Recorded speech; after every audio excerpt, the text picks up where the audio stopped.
சமீபமா வெளியாகின அஜித் அவர்களுடைய good bad ugly படத்துலயுமே இதே மாதிரியான கேலி கிண்டல்களை விஜய் ரசிகர்கள் வச்சுட்டு இருந்தாங்க. ஏன்னா அந்த படம் மாஸ்டர் படத்துடைய டீசருடைய வசூலையே முறியடிச்சுது. அதே மாதிரி அதிகமான பார்வையாளர்களையும் கடந்துச்சு, நல்ல வசூலையுமே அந்த படமானது பார்த்த நிலையில அந்த படத்தையுமே கேலி கிண்டல்களுக்கு உள்ளாக்கிட்டு இருந்தாங்க. இப்போ கூலி படத்திற்கும் அதே மாதிரியான ஒரு விஷயத்த தான் செஞ்சிட்டு இருக்கிறாங்க.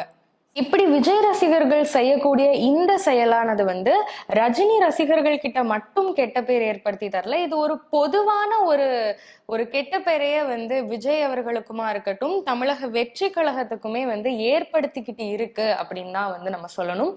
ஏன் அப்படின்னா, அரசியல்ல இப்போ அதிக ஆர்வத்தோட மும்முரமா விஜய் அவர்கள் இறங்கி இருக்கிற இந்த நிலையில அவர்களுடைய தொண்டர்கள் அப்படின்னு சொல்லப்படுறவங்க தொண்டர்களா மட்டுமே செயல்பட்டிருக்கணும்.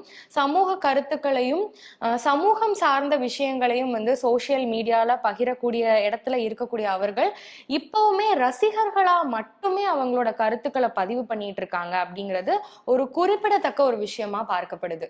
இந்த விஷயங்கள் இப்படியே தொடர்ந்து கொண்டே இருந்துச்சுன்னா இது கண்டிப்பா அவருடைய அரசியல் வாழ்க்கையவே ஒரு கேள்விக்குறியாக்கிறோம் அப்படிங்கிறதுனால இதனால விஜய் அவர்கள் தன்னோட தொண்டர்களுக்கு தேவையான விஷயங்களை பேசுறதுக்கும் சரியான விஷயங்களை சரியான இடத்துல சரியான விதத்துல பதிவு பண்றதுக்கும் தன்னோட தொண்டர்களுக்கு வலியுறுத்தணும் அப்படின்னு சொல்லிட்டு கோரிக்கைகள் வைக்கப்படுது.